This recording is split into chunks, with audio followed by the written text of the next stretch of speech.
After the end of World War II, the world was split into two, East and West. This marked the beginning of the era called the Cold War.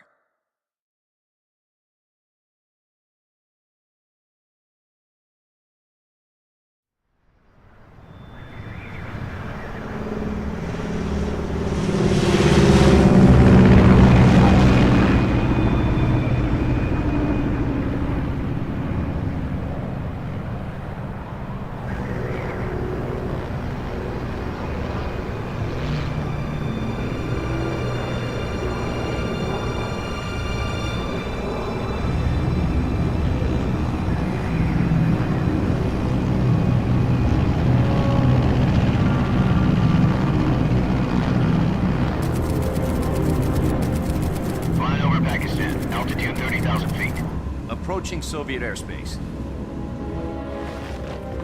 20 minutes to drop off. Commencing internal depressurization. Equipment check. Arm main parachute. All right.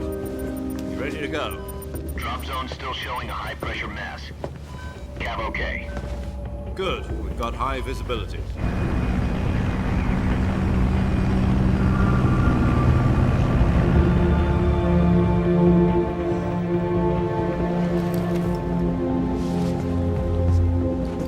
Put out that cigar. Connecting oxygen hose to interior connector. Put on your mask.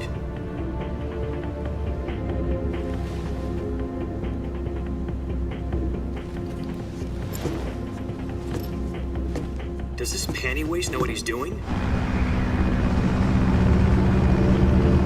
Approaching release point. 10 minutes to drop off. Hey, are you deaf? He said put out the cigar and put on your mask.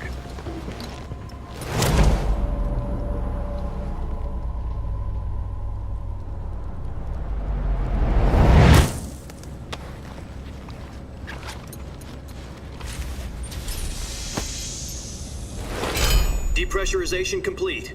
Checking oxygen supply. 6 minutes to drop off. Opening rear hatch.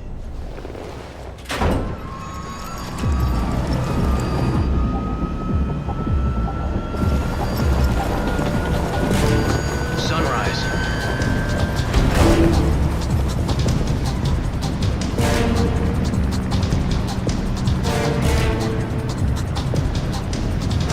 External temperature minus 46 degrees Celsius.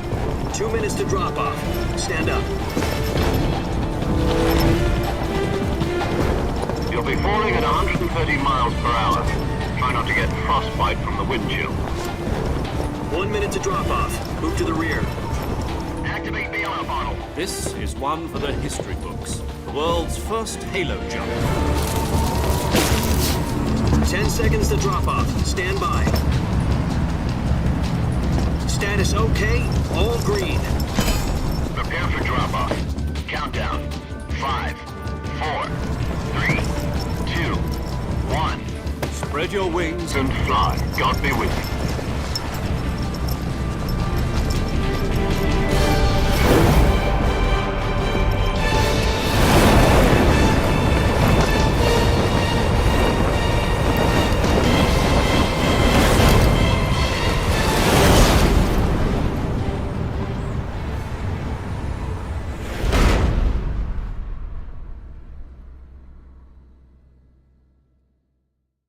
Jack, I've got some important news.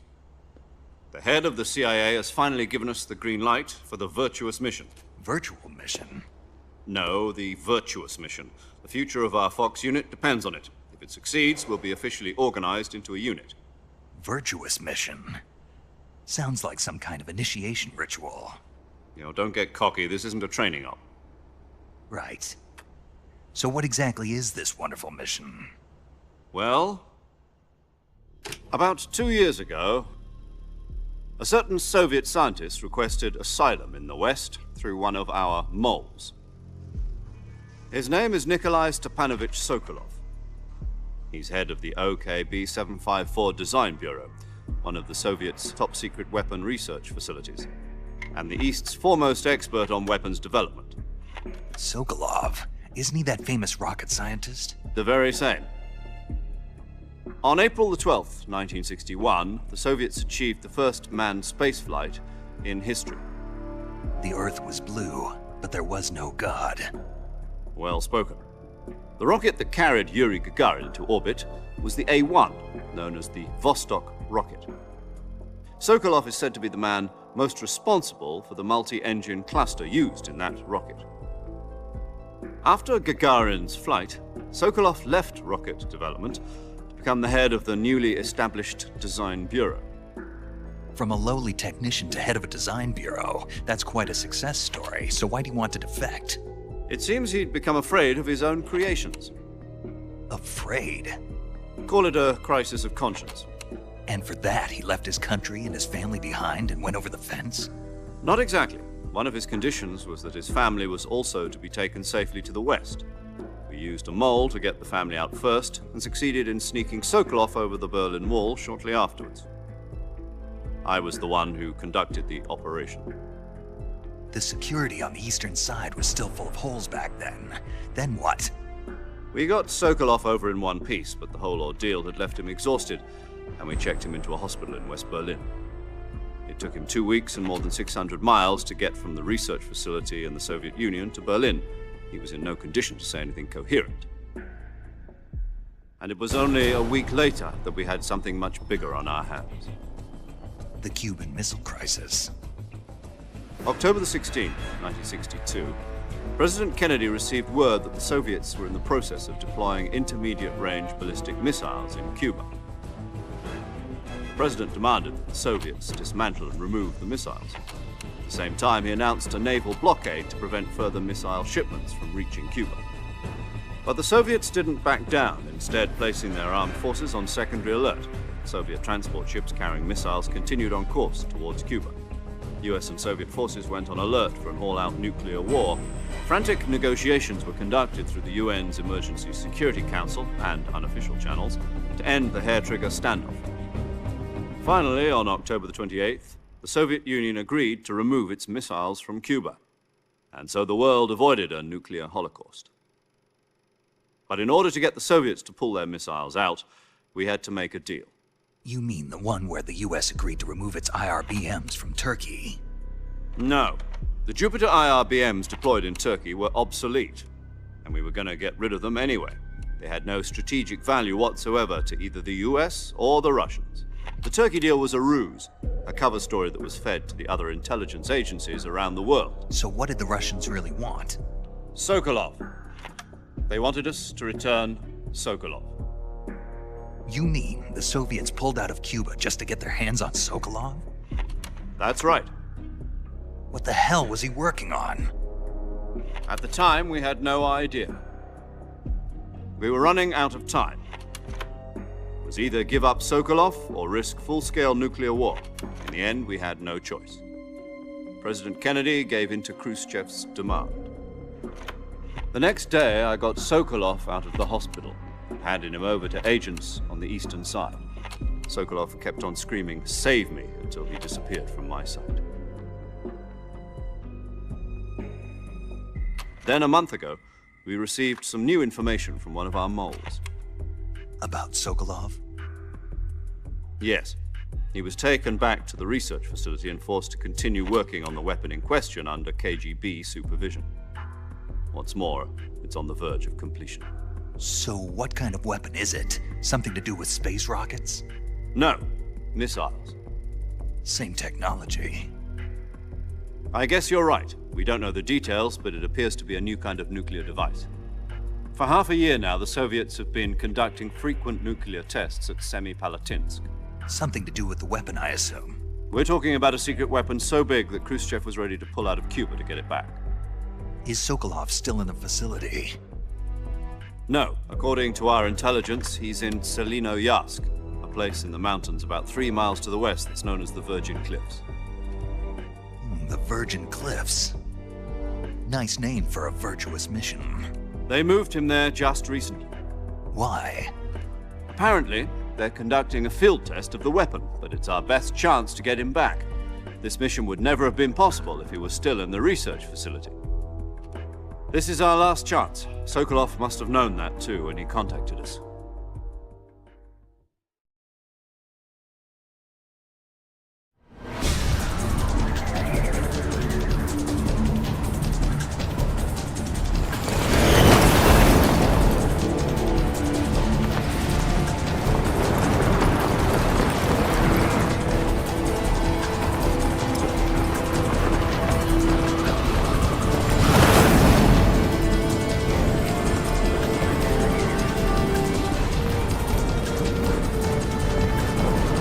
Listen up, Jack.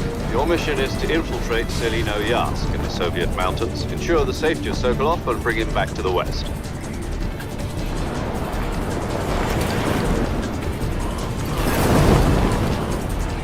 If we don't get Sokolov back before that weapon is complete, we'll be facing a major crisis. The clock is ticking.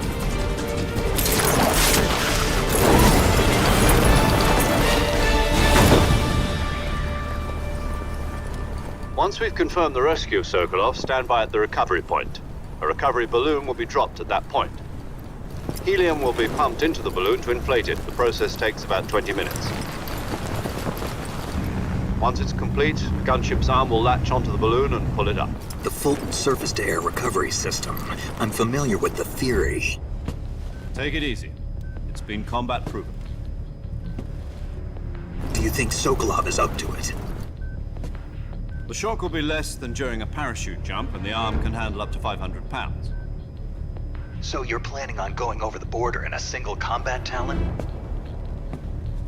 She's equipped with two 6-barrel 20mm Vulcan cannons, as well as two 40mm machine guns. Sounds like she could hold her own against a battalion of tanks. Even with the fuel in the reserve tank, we're facing a 4-hour time limit. If all goes well, it shouldn't take more than a few hours. Home in time for dinner. But if anything goes wrong, you'll be eating dinner, breakfast, and all the rest of your meals in the jungle.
Do you copy?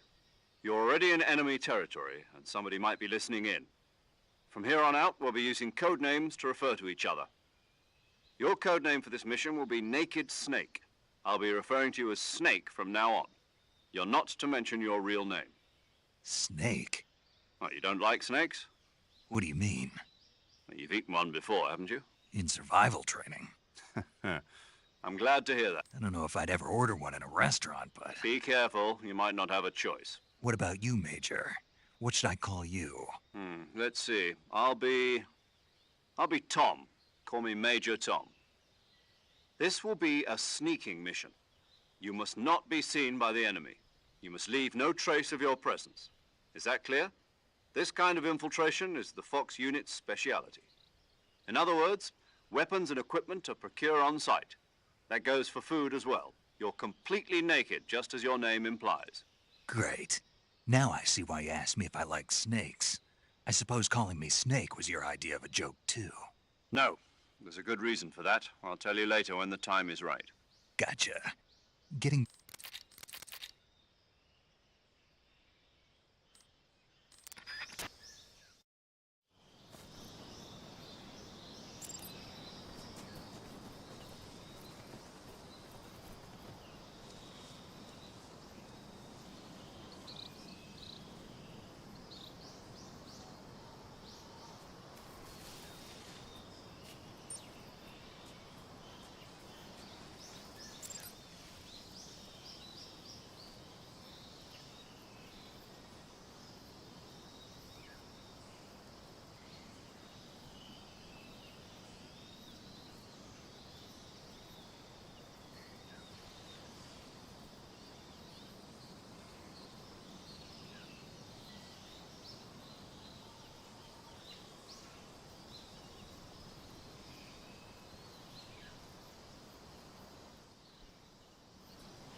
Snake, where do you think you're going? You can't expect to proceed with the mission without any weapons or equipment. First, you'll need to recover your backpack. It's caught on a tree to the south. Press the action button to climb the tree and retrieve your backpack. Is that clear?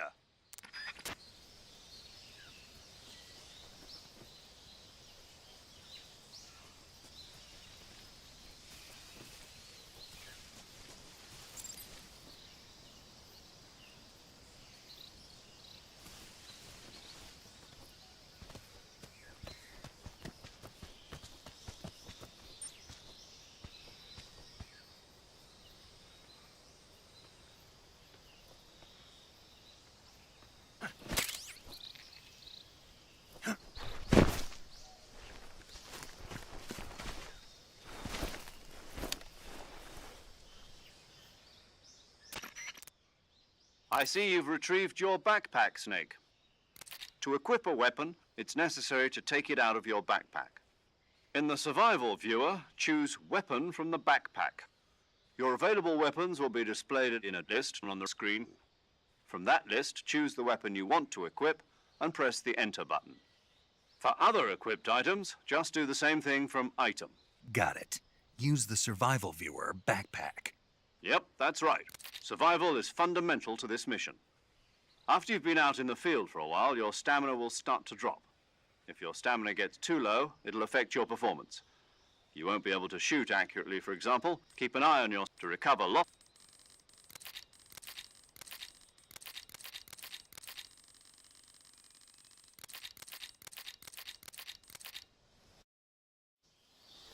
Snake, try to remember some of the basics of CQC.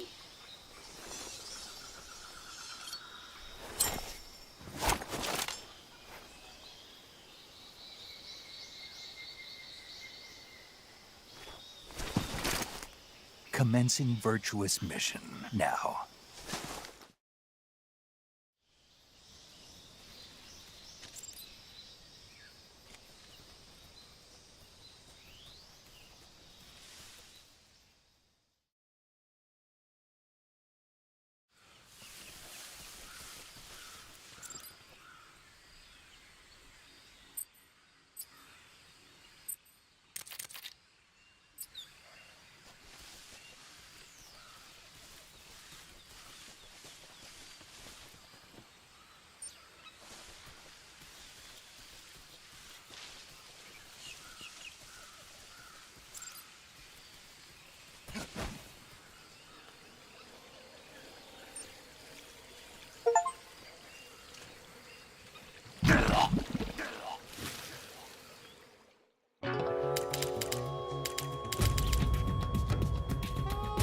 Snake, answer me! Snake!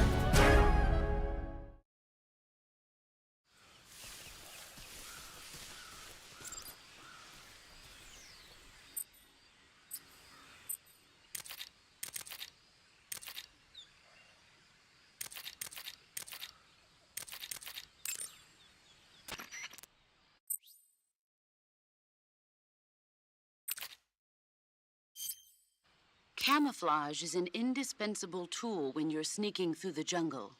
To use camouflage, first press the Survival Viewer button to go to the Survival Viewer. Then select Camouflage and press the Enter button. Select Uniform to select Battle Fatigues, and Face to select Face Paint. Choose battle fatigues that match the surrounding environment. The most effective camouflage is attained by selecting fatigues that blend in with the environment. Camouflage patterns that stand out in your surroundings will attract attention.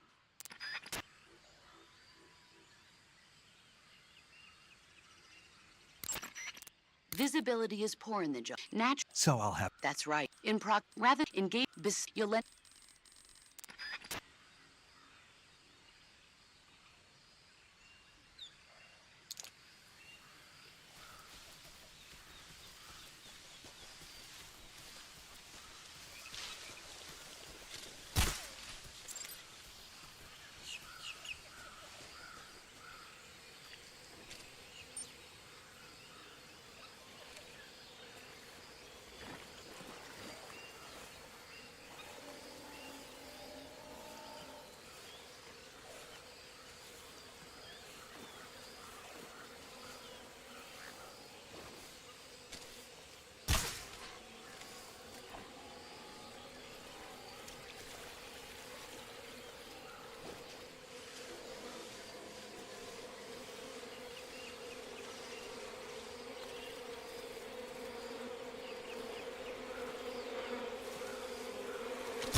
Major, I've spotted 2 enemy soldiers. They're probably KGB troops sent to guard Sokolov. AK-47s and grenades.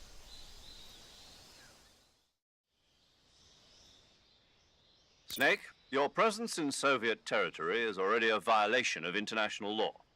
We can't let the Kremlin find out that the CIA and the American government are involved. Contact with the enemy is strictly prohibited. Don't engage them in battle either. This is a stealth mission. Got that? The Major is right. The point of this mission is to sneak through the jungle without being seen. The success of the mission depends on how well you use your camouflage. Change your camouflage by selecting Camouflage from the Survival Viewer. The Uniform option lets you pick your uniform, while the Face option lets you change your face paint. Choosing camouflage that blends in with your surroundings will help you conceal yourself more effectively. Also, don't forget that anything that moves will stand out in the jungle. If you just stand up and run around like an idiot, you're bound to be spotted. But if you crawl instead, you should be able to sneak by without being noticed. You can see how effective your camouflage is by looking at the Camo Index. The Camo Index shows how well your current camouflage blends in with the surrounding area. The higher the value, the harder you are to spot, and vice versa. The key is to make yourself one with nature. Keep that in mind as you go along, okay?